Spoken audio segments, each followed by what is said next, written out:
Henrique, é um grande prazer falar contigo. Em primeiro lugar, eu vou dizer que eu sou teu fã do Brasil Paralelo, né?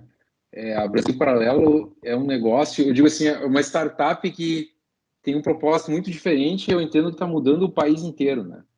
E os projetos de vocês são realmente incríveis, vocês estão trazendo algo completamente novo para o país todo. Mas agora a minha curiosidade é entender o Brasil Paralelo enquanto negócio, né?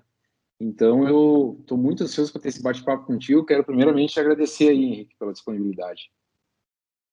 Pô, eu que agradeço, Diego. Obrigado aí pelo papo, pela conversa, mas eu tenho certeza que vai ser bastante agradável. E vamos falar disso aí, quer dizer, o Brasil Paralelo é um negócio, né, Uhum. que realiza alguma coisa. Então as pessoas acabam conhecendo aquilo que a gente realiza, Sim. mas, e, quer dizer, por trás de tudo para acontecer tem todo um mecanismo aí. Então, Henrique, a Brasil Paralelo, ela começou há poucos anos atrás, né? Então, acho que começou assim como um negócio pequeno realmente e hoje tomou uma dimensão muito grande. Eu me lembro que da última vez que nós conversamos, tu tinhas me falado dos números, assim, são números realmente muito fortes, que estão crescendo muito rapidamente, né? Me conta um pouco da história, como é que foi o começo e essa trajetória da Brasil Paralelo. Legal, Diego. A gente começou em 2016, né? Só que um pouquinho antes de 2016, o que nós estamos fazendo, né? Por que aconteceu o Brasil Paralelo? É, a gente, cada um com a sua trajetória empreendedora ali, por uma coincidência, eu e os meus sócios, a gente tinha já uma pequena história, cada um empreendedora, né? Aquela história que eu acho que talvez alguns já tenham tido, assim, de fazer um negócio bem cedo, Uhum, errar, né, não dá certo, calcula errado, uhum, não projeta bem e tal, e fechamos aí o negócio. Por acaso, eu e os meus dois sócios, o Lucas e o Felipe, tivemos negócios que quebraram, que fecharam, né? Pequenos uhum, negócios, pequenas tentativas, mas que nós já tínhamos assim dedicado toda a vida a investimento, ficamos com dívidas, etc. uhum, Então já tinha esse histórico. Então, mas ali por 2013, 14 e 15, a gente estava vivendo, como todo brasileiro, vivendo esse momento do Brasil em que você começa a se questionar um pouco o quanto você entende de política, o quanto você entende o que está acontecendo, né? Será que nós temos mesmo que ficar sempre à margem, assim, sem compreender nada uhum, e sempre tendo aquela opção, porra, aquelas opções de políticos para votar de 4 anos que a gente olha e fala assim, nossa, mas não confio, não consigo confiar em nenhum desses caras, mas voto mesmo uhum, assim, né? Menos pior, etc. uhum, Aquele paradigma que é um velho paradigma do Brasil, né? Estamos indo para um novo uhum, paradigma agora, né? E essa transição, ela começou ali por 2013 e nós estamos ainda nela, né? Quer dizer, acho que nós vamos ter um processo ainda de amadurecimento que vai durar alguns anos. Na verdade, o processo de amadurecimento é para sempre, mas eu quero dizer que uhum, daqui a alguns anos eu acho que nós vamos começar a entender melhor o que foi que aconteceu.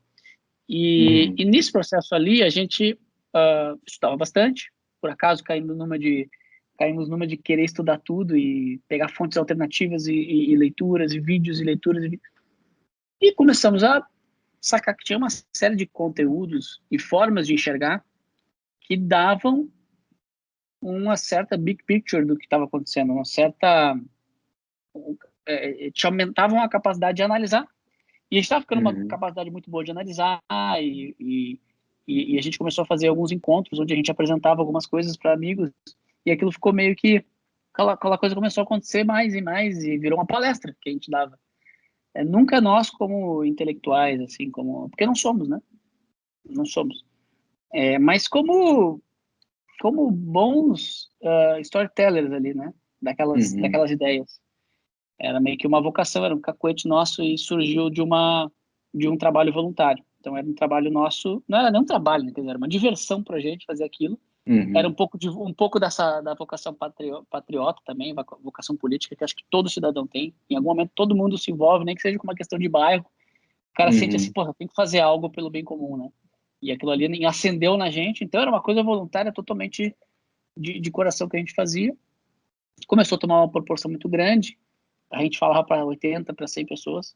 E a comoção sempre era muito grande. As pessoas dali, daquele momento, daquelas conversas sobre história, política, filosofia de cultura, etc., formação de cultura do Ocidente, daquelas conversas as pessoas ficavam muito muito mexidas, muito tocadas, aquilo fazia elas enxergar a realidade de forma diferente, a história do país, etc. Pessoas muito velhas, modo de dizer, mas muito mais velhas que a gente, né? Tipo, pessoas acima de 60 anos, chegando para nós na faixa dos 20 e falando assim, puxa vida, vocês né, me mostraram um ponto aqui que a vida inteira eu até desconfiava, mas nunca tinha percebido que era assim que funcionava. Tá bom. Então, toda pessoa que tem esse ímpeto empreendedor quer fazer coisas, né? Gosta de estar sempre realizando coisas. Isso inquieta muito, né? Porque tu percebe assim, nossa, eu estou fazendo algo que é muito relevante e que eu estou percebendo que assim, tem mais potencial aí, né? Não é simplesmente uma palestra que tu dá de vez em quando, voluntária. Isso pode ser mais, né? E como tinha essa coisa do Brasil mudando, todo mundo também incentivava que a gente fizesse algo. Né? Pô, levem essa mensagem adiante, todo mundo precisa ter esse conhecimento, etc. Né? E aí a gente estava nessa dúvida, como é que a gente fazia para levar isso adiante? Porque palestra toda hora, beleza, de vez em quando, de 15 em 15 dias, uma vez por semana posso dar, mas não vai ter a efetividade necessária. Fazer uma coisa um pouco mais elaborada, como, por exemplo, alguns vídeos e ir para a internet, aí já começa a demandar dinheiro, investimento, trabalho, porque a gente não sabia nada de vídeo. E também não sabia muito de internet, assim, como fazer ideias viralizarem, etc. Né? E aí você chega nessa encruzilhada. Bom, aí nós vamos precisar começar a investir mais tempo, dinheiro e tal. E aí, para onde é que isso vai, né? Nós não tínhamos dinheiro, eu nem os meus 2 sócios, nenhum tinha nenhum, assim, dinheiro de patrimônio, quer dizer, herança, nada, né? Todos nós, classe média, normal, aí, tivemos uma boa educação, aquela velha história, os pais, né, com poucos recursos, mas que investiram bastante na educação dos filhos. Então, esse patrimônio a gente tinha, né? O patrimônio de ter tido cuidado dos pais, boa educação, apesar de que a qualidade da educação é muito baixa, então a gente hoje ainda percebe os prejuízos de ter passado por um sistema educacional muito precário. Muito honesto também. Sim. Mas, digo, a gente realmente percebe, eu digo, quando a gente aprende outras coisas, a gente entende que ficaram alguns andares do edifício ficaram vazios, né? Exatamente. A gente percebe algumas lacunas, né? Mas, enfim, já valeu isso aí que... Bom, enfim, a gente chegou nessa encruzilhada e falou assim, olha, não vamos montar uma ONG, captar dinheiro, doações para fazer algo, porque era justamente parte do mecanismo que a gente inclusive na nossa apresentação estava lá, parte do mecanismo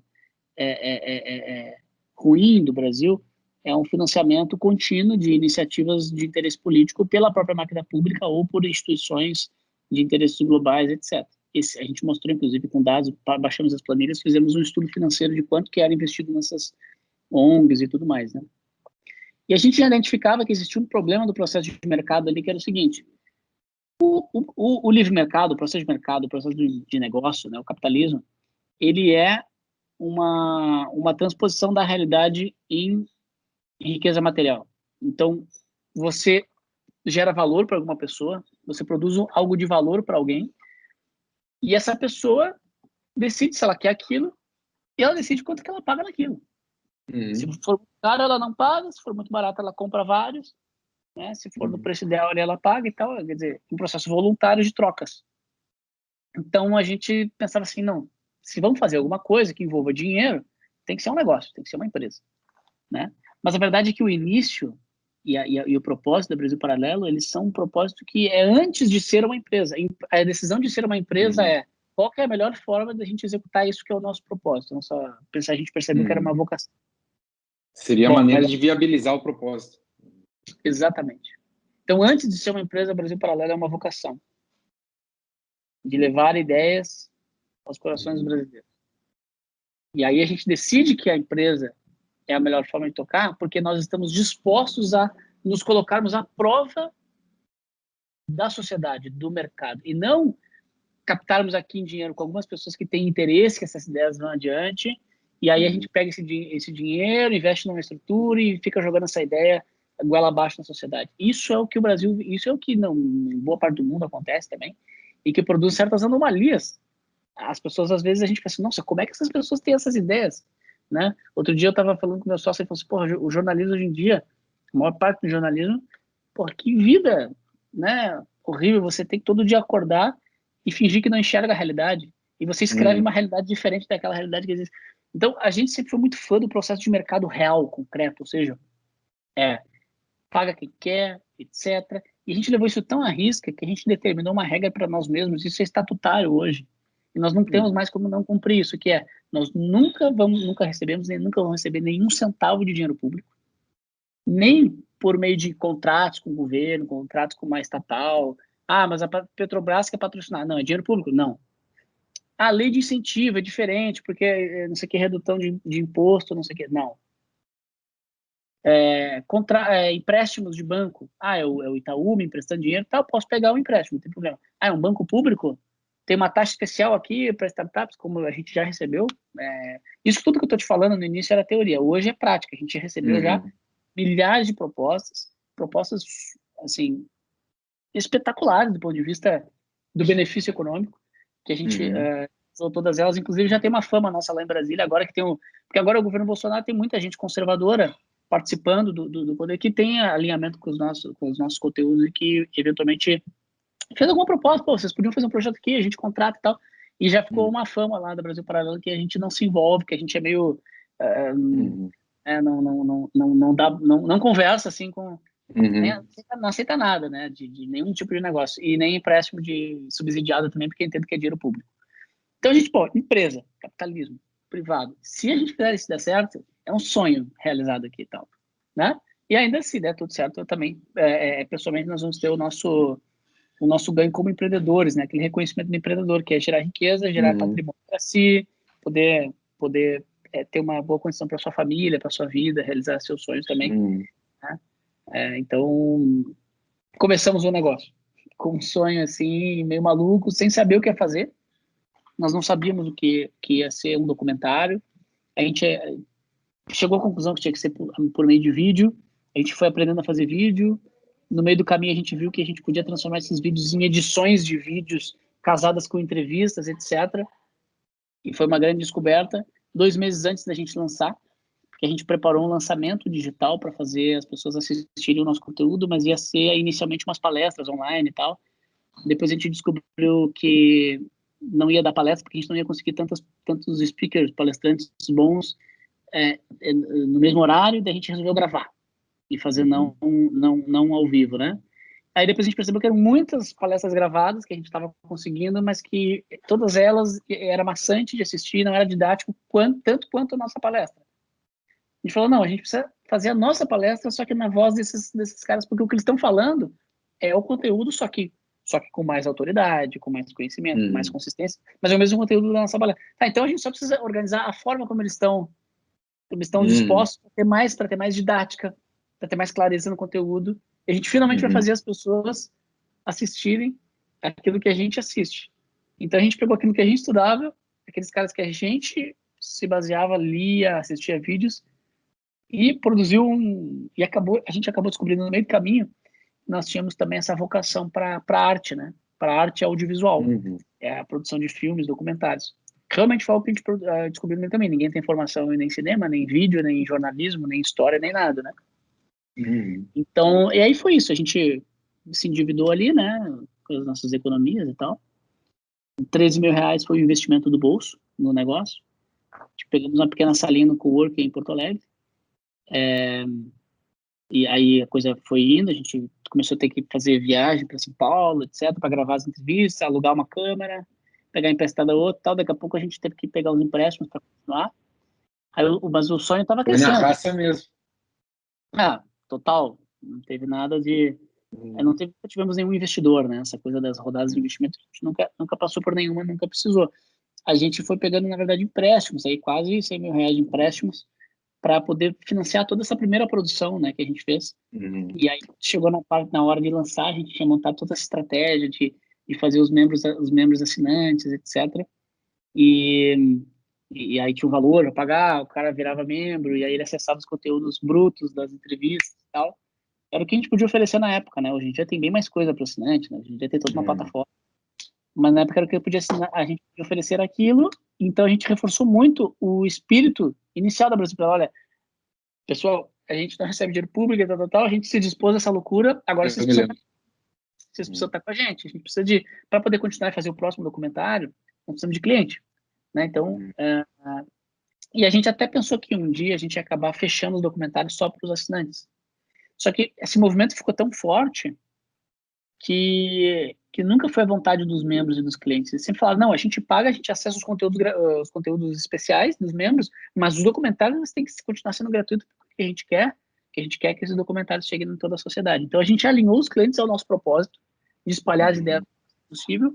Chegamos lá com endividamento de né, quase 100 mil reais, 94 mil, na verdade, eu lembro até hoje o número de cabeça. E era 94, eu lembro de cabeça porque era a dívida que... E daí a gente começou e putz, ali já na arrancada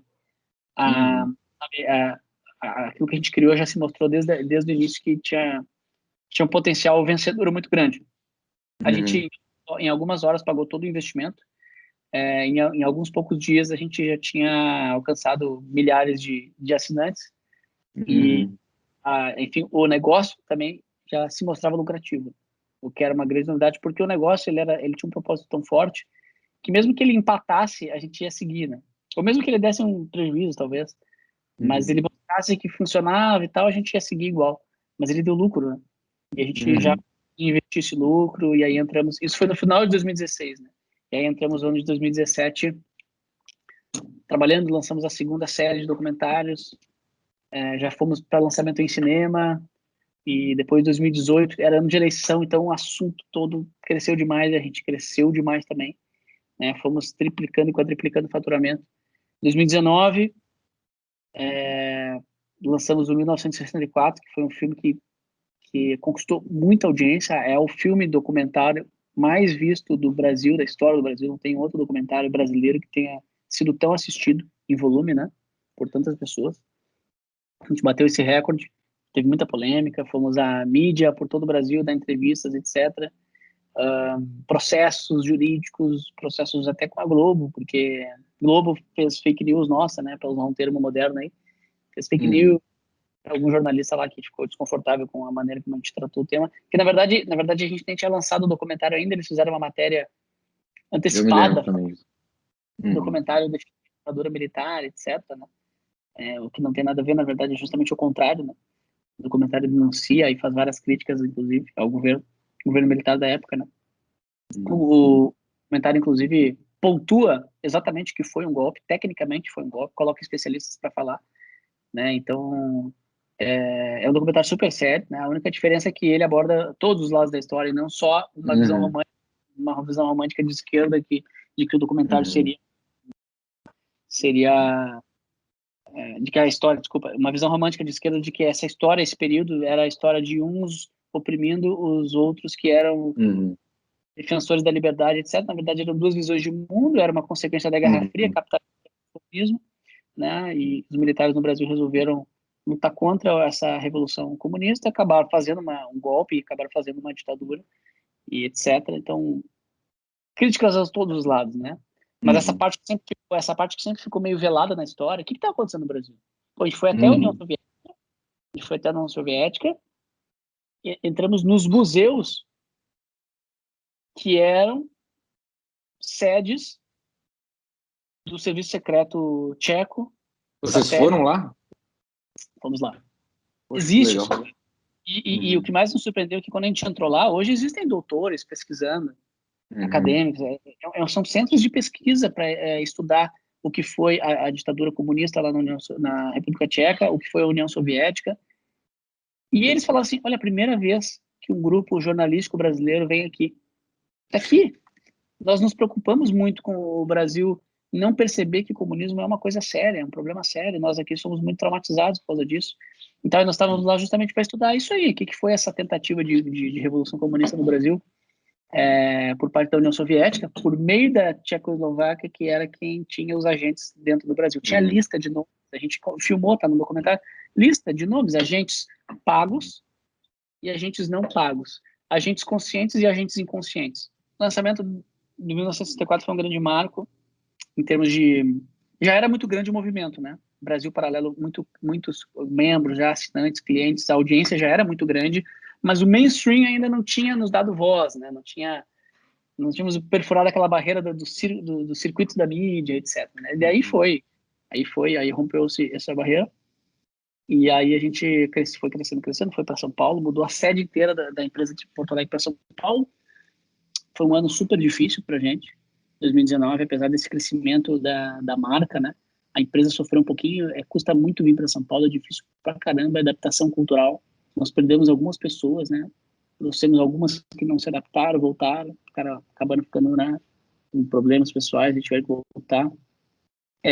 Demoramos um pouco para conseguir entender São Paulo, porque um dos motivos de vir para São Paulo era contratar gente boa. Demoramos um pouquinho para entender esse circuito, entender que, aqui o salário é muito mais alto. Tudo é mais caro aqui. Mas entramos em 2020, assim, muito obstinados com tudo que a gente aprendeu em 2019 e colocamos todo o gás, e a empresa teve o maior salto da sua história em 2020, né? Em meio à pandemia. Hoje nós temos 112 mil assinantes, pagantes, e um faturamento muito grande já que esse ano nós vamos alcançar, uma empresa muito sólida. Agora nós estamos aí startando auditorias, um setor de compliance para poder também sobreviver a todos esses ataques aí, né? É uma empresa, né? Normal. Só que como a gente acaba atuando no ambiente cultural de discussão política, você acaba adquirindo inimigos políticos. Quer dizer, não é uma empresa de política, não tem nada a ver que é uma empresa de mídia, uma empresa que produz conteúdo. Só que decidiu atuar e trabalhar com temas sensíveis. Aí você acaba adquirindo inimigos políticos, né? E como a gente é independente 100%, nós não jogamos o jogo de ninguém. Nós jogamos o jogo do nosso propósito. Veja bem, né? Você pode até, uma pessoa que está nos assistindo assim, pode até dizer, mas eu assisti lá e eu não gosto. Uma pessoa, de repente, meio de esquerda, assim, não... Mas, cara, mesmo você tem que saber o seguinte: nós trabalhamos para a nossa consciência. Porque a gente decidiu que não ia nos atrelar a ninguém. Então, uma coisa que ninguém pode falar da nossa independência, né? Da nossa integridade, e por isso a gente está investindo bastante agora nisso, compliance, auditoria, etc. Também estamos investindo muito agora no time de tecnologia próprio, né? Vamos fazer toda a tecnologia própria, o aplicativo da Brasil Paralelo vai nascer esse ano, né? Temos a meta de lançar o melhor aplicativo do Brasil na área de mídia e conteúdo. Temos várias metas audaciosas, cara. E é uma alegria, uma felicidade, é muito trabalho, é muita dedicação. A vida de um empreendedor, assim, ela vira só trabalho, e tem que buscar o equilíbrio, né? A gente sabe que tem que buscar, então, mas é um desafio sempre. Mas é isso, acho que de histórico, Diego, sabe? Não, tá muito legal, eu acho que deu um panorama muito bom mesmo, e eu me lembro, Henrique, quando tu ia falando de dizer eu me lembro, não que eu estivesse dentro da organização, mas quando eu comecei a consumir os materiais de vocês, eu me lembro todo o conteúdo do Brasil Paralelo, eu me lembro do Felipe falando, né, nós não recebemos verba pública, né, nós somos financiados pelos nossos membros, então isso me marcou muito.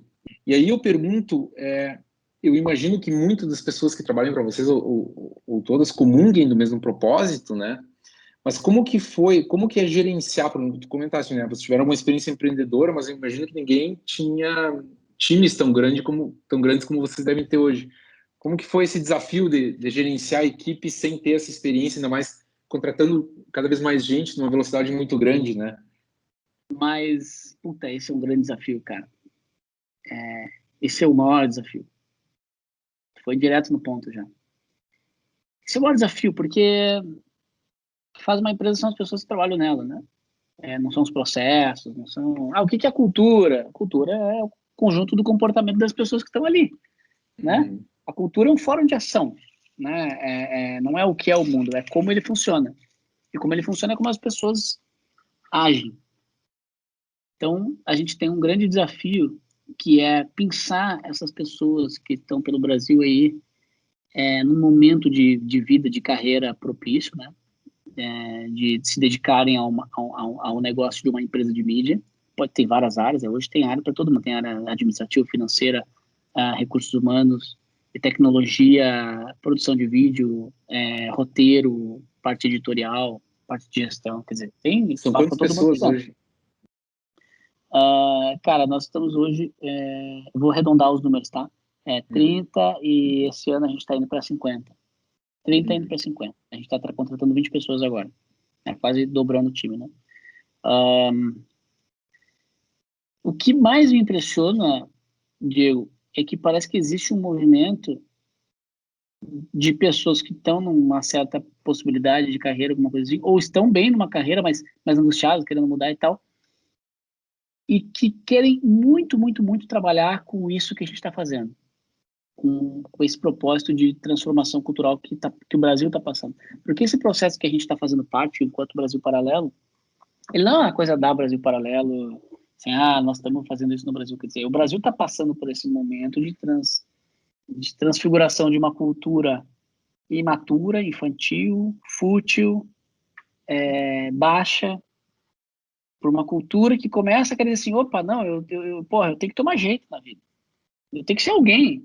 Eu tenho que ser alguém, eu tenho que ser íntegro, eu tenho que ser honesto, eu tenho que fazer alguma coisa para o mundo, eu tenho que ser inteligente, eu tenho que entender o mundo como ele funciona, como é que o mundo funciona. Eu tenho que entender. Então, esse é o processo de maturação, de transição de maturidade, como se fosse de uma vida de adolescência para uma vida adulta, que o brasileiro está passando como um todo. E a Brasil Paralelo é fruto disso, ela nasce disso, né, como uma empresa de mídia que vai comunicar para esse novo brasileiro, para essa nova consciência brasileira, para essa nova busca de cultura. Então a gente tem que ser essa. E aí tem muita gente que está vivendo isso na sua vida pessoal, muitas vezes, no casamento, com a família, com os filhos, sei lá, resgatando valores lá do passado. Eu vejo muita gente que está na faixa dos 30 e poucos, começando a formar família, que começa a pensar, eu estou querendo retomar um pouco aquilo que eu tinha lá com a minha família, a questão da religião, eu quero voltar porque eu não estudei, mas nem sei o que eu sou, se eu sou católico, se eu sou espírita, e a pessoa quer retomar, ela quer começar a pensar e isso, de uma certa forma, é essa busca. E aí encaixa, às vezes, essa busca da pessoa se sintonizar com esse novo momento do Brasil, com o momento de carreira e tal, e aí, essa pessoa é perfeita para trabalhar na Brasil Paralelo. Então, veja que, ao mesmo tempo, que está aparecendo, as pessoas estão aparecendo, tá incrível o time que a gente está montando, é uma coisa maravilhosa, assim, o melhor time do Brasil. Mas, ao mesmo tempo, não é fácil, entendeu? É difícil. E o processo seletivo, como é que eu faço? Não tem alguém de RH no Brasil que seja formado no processo seletivo que funcione com a gente, né? E como é que... E o desenvolvimento? Porque cá entre nós, Diego, por isso que a gente está passando, tudo é novo. Então, como é que se faz a administração de uma cultura interna, desenvolvimento das pessoas, desenvolvimento humano, de uma empresa que vive toda essa outra frequência aí, com as ferramentas padrões de mercado, que muitas vezes são totalmente influenciadas por uma cultura progressista. Quando eu digo cultura progressista, eu digo assim, eu tenho o nosso CTO, ele brinca, né, que ele fez, deixa eu ver como é que ele fez as descrições de vagas, né, que ele está contratando lá. Um monte de coisas, e fala assim, aqui nós valorizamos a sua inteligência, né, aqui nós não temos mimimi, etc., não existe cultura de nada de coisa de gênero, não tem banheiro de sexo, e não tem sofá em formato de S. Aqui os sofás são confortáveis, madeira e salas fechadas, não tem open space. Então, assim, pior que até tem um lado de open space lá, mas a parte de tecnologia é fechada. Mas o que ele quer dizer com isso é o seguinte, cara, aqui a gente procura valorizar, buscar, assim, a valorização daquilo que é bom, daquilo que é correto, meritocracia, etc. São os valores dos nossos pais, vamos dizer assim, né? E além da gestão de pessoas, quais são os outros desafios de crescer tão rápido, gente? São vários, tá? Eu acho que a gestão de pessoas é a principal. Mas o empreendedor tem que se esforçar muito com foco. Porque, cara, você tem muitas possibilidades. Muitas possibilidades. Né? Se o propósito não tá bem definido, se o alinhamento com sócios não está bem formatado, acho que a gente faz bem isso aqui. A gente faz muito alinhamento de sócios A gente faz a gente se empenha muito entre nós, entre sócios, para estar sempre alinhado, para falar a verdade sempre um para o outro, para dar os feedbacks que tem que dar, para todo mundo estar consciente também dos seus defeitos, das suas limitações, como empreendedor, como gestor. E isso ajuda você a saber, estamos indo para lá. E eu tenho total confiança nesse caminho, porque está todo mundo também nesse caminho, e todo mundo vai dar a vida para estar nesse caminho. Beleza. O que eu tenho que dizer não? É a maioria das coisas, né? A gente recentemente adotou o modelo de OKRs, né? Para fazer o nosso modelo de gestão, planejamento e gestão, né? Está sendo muito bacana. Estamos recém no início, estamos implementando, mas está sendo muito legal porque ele ajuda a dar foco, ele ajuda a dizer não, ele ajuda a engajar todo o time no foco, dar transparência para o foco e todo mundo alinhado no foco. Ele bota um bom ritmo de gestão sem pesar, sem peso sabe? Pô, ele tem todos, cara, ele é muito bom, cara. Ele é muito bom mesmo, assim. Deixa eu pensar mais algum desafio grande, assim, cara. Cara, eu acho que é alinhamento cultural, gestão da cultura das pessoas, né? E foco, dizer não. E são todas coisas que andam meio juntas, né? É tudo, cara, Sim, o desafio, em resumo, o desafio ele é humano. É um desafio humano. entendi. Entendi. E, Henrique, uma coisa que também me chama atenção é a questão da entrega, como tu falaste, né? Eu acho assim que, se eu olho o Brasil Paralelo, a impressão que eu tenho quando eu vejo vocês é que vocês fariam, é o tipo de coisa que, como tu falou, né? Tu falou de entregar a vida, né? E às vezes me parece que tem muita gente que entra no empreendedorismo como assim, vou ver, vou tentar. Claro que tem essa parte, mas eu quero dizer assim, essa entrega, eu acho que é uma parte muito forte do Brasil Paralelo e de sucesso de vocês também, né? Vocês realmente acreditam no propósito, né? Para mim isso é uma coisa assim que me chama muito atenção no que vocês fazem. Diego, assim, essa coisa do propósito, cara, ela é muito séria, cara. Ela é a própria, ele é o próprio, ela é o próprio motor da vida de cada um. O trabalho para você investigar o seu propósito, ele é um trabalho de autoconhecimento muito grande. É um trabalho de se autoconhecer para poder saber, né, o que você veio fazer nessa vida. Ele é o trabalho da sua vida. E se você empreender muito esse trabalho e acabar começando e começar a perceber qual que é a sua vocação, qual que é a sua missão, e começar a descobrir formas de você fazer aquilo e tal, é provável que você queira trabalhar com aquilo. É provável que você queira fazer da sua profissão, do seu ofício, algo relacionado àquilo. Então, isso vai fazer com que o propósito esteja antes da atividade em si, comercial, profissional, que é o caso da Brasil Paralelo. E esse ponto que eu acho que as pessoas têm que começar a buscar, cara. O capitalismo ele está amadurecendo também, ele não é algo tão antigo. A humanidade descobriu a forma de fazer geração de valor assim com geração de riqueza, né, de moeda, também não faz muito tempo. E o ser humano precisa sobreviver.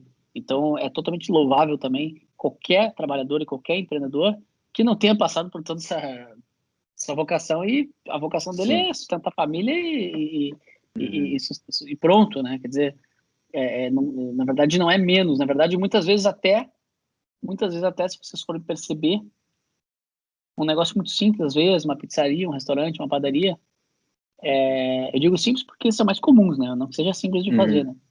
Mas muitas vezes aqueles que mais dão certo, quando tu olha o dono do negócio e fala assim, caramba, velho, esse cara respira aquilo, né? Sei lá, o cara que tem uma pizzaria, me vem um exemplo aqui agora na cabeça, o cara, ele é a pizza, né? Ele pensa em pizza, e aí tá ali e tal. Então, na verdade, meio que sem querer, a humanidade sempre acabou fazendo esse processo. Quer dizer, os melhores profissionais do mercado são aqueles que estão alinhados à sua vocação.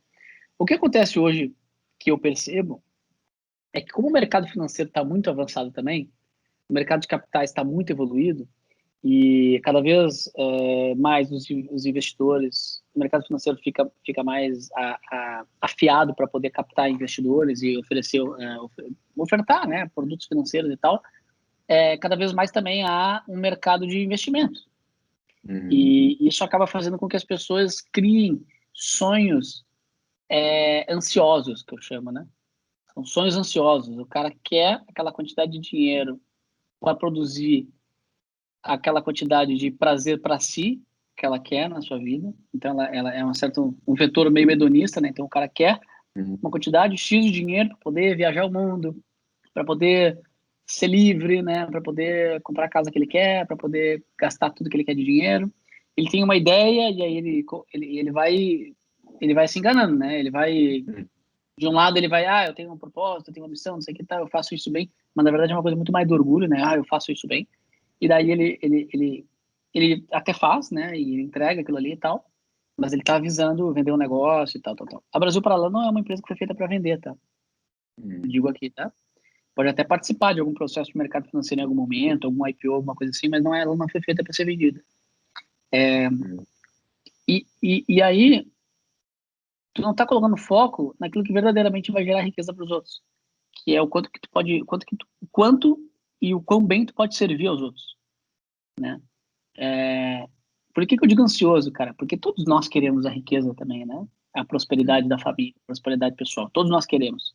Só que se a gente tiver paciência e respirar fundo, a gente pode daqui a pouco perceber que primeiro a gente precisa servir, precisa entregar valor, né? Precisa saber o que é, onde é que gera valor para a sociedade de fato, né? E gerar valor, servir com propósito, com amor, tal. E aí aquilo vai daqui a pouco tomar uma dimensão, vai se criar as engrenagens, outras pessoas vão começar a comprar esse sonho contigo, esse tal, vai. A vida de empreendedor ou pelo menos esse tipo de vida de empreendedor, mais de propósito, é essa, entendeu? É assim que eu vejo. Então, no final das contas, hoje, Diego, por mais que eu reconheça que a gente teve bastante coragem e tal, e continua tendo, hoje, na verdade, é uma questão de paixão. Quer dizer, a gente tem paixão por esse estilo de vida que a gente construiu, cara. Dificilmente algo nos tira disso, sabe por quê?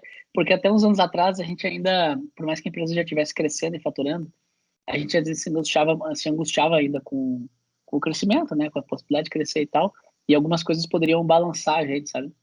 Mas a gente venceu essas etapas, acho que a gente teve bastante coragem, a gente não topou nunca dinheiro público, a gente nunca topou.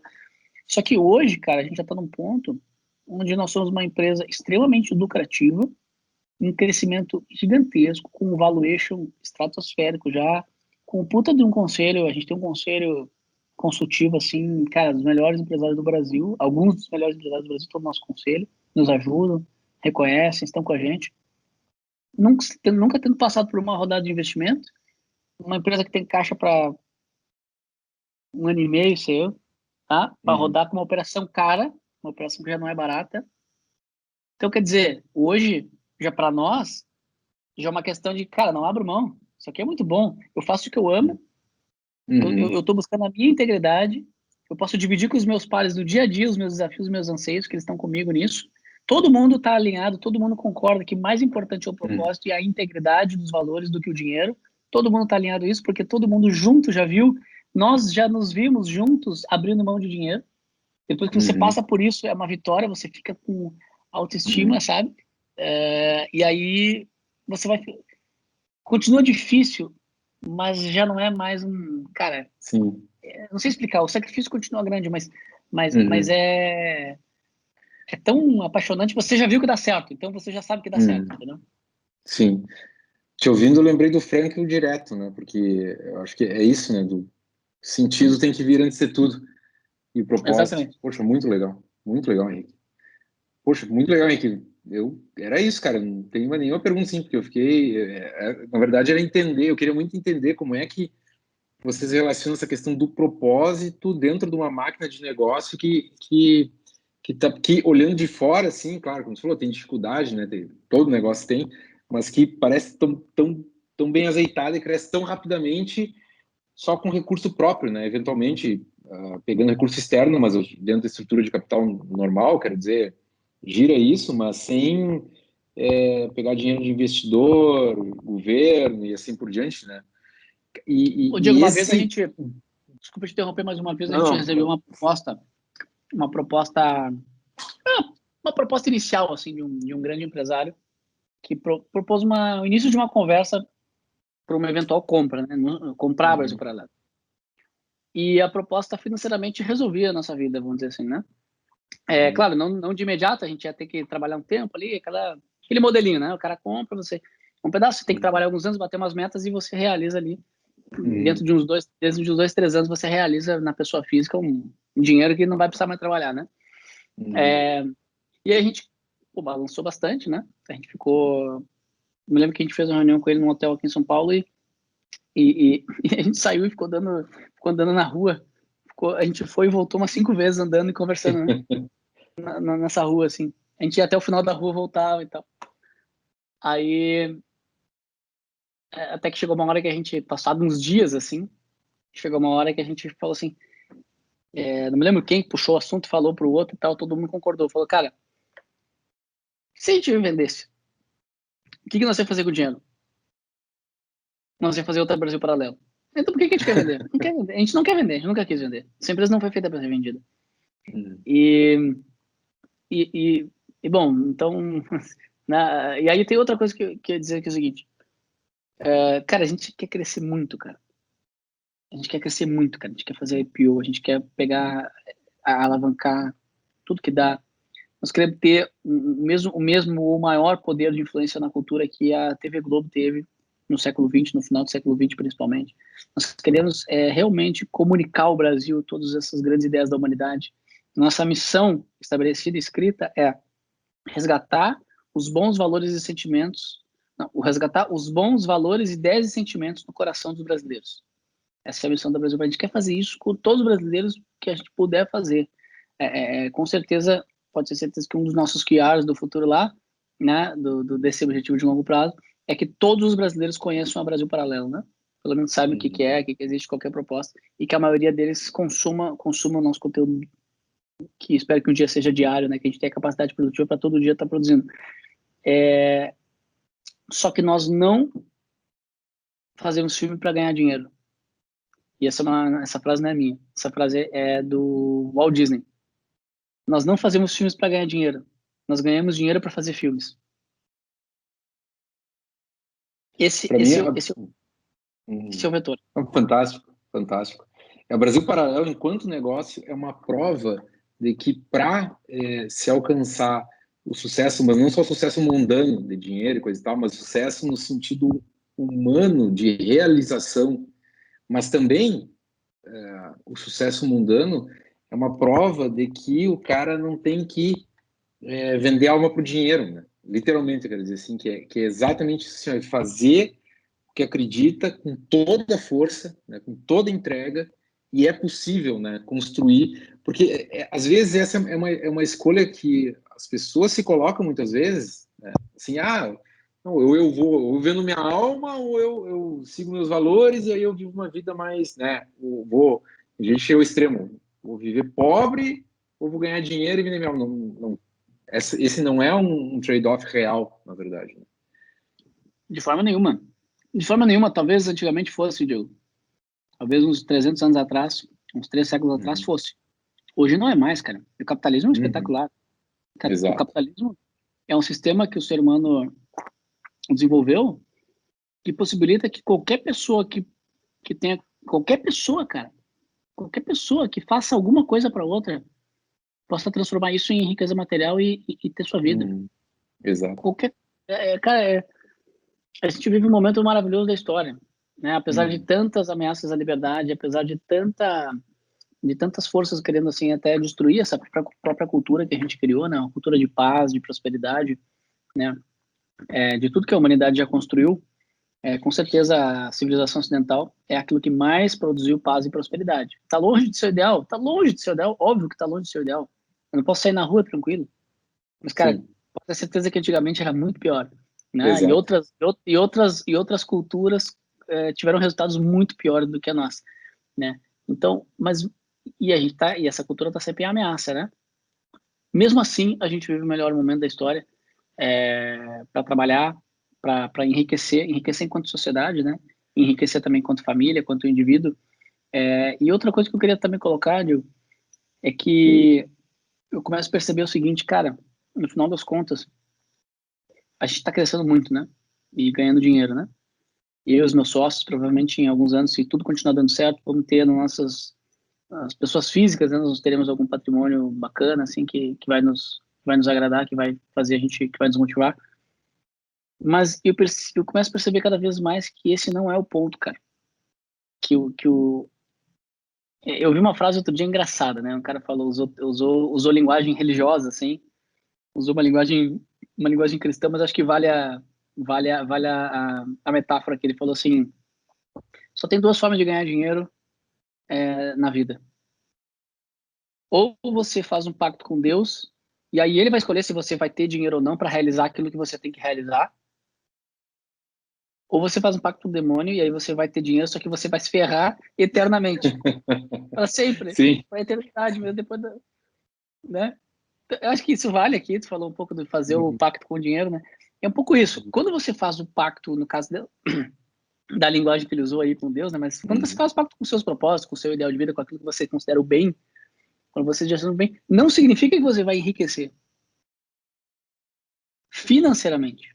Porque ele está falando de dinheiro, né? Essa frase que ele usou é de dinheiro. Não significa que você vai ter muito dinheiro. Mas você vai ter muita riqueza de vida, de propósito, de felicidade. Você vai ser feliz. Então, eu acho que a busca do dinheiro, cara, ela ficou muito no centro da sociedade. Eu acho que o empreendedorismo, empreender não é só fazer dinheiro, cara. Empreender é fazer da sua vocação o melhor emprego possível. Como é que eu faço o meu melhor emprego? Eu sou empregado da minha empresa, eu sou empregado da Brasil Paralelo, entende? Eu acho que é o melhor emprego do mundo, eu não teria em nenhum outro lugar esse emprego que eu tenho lá.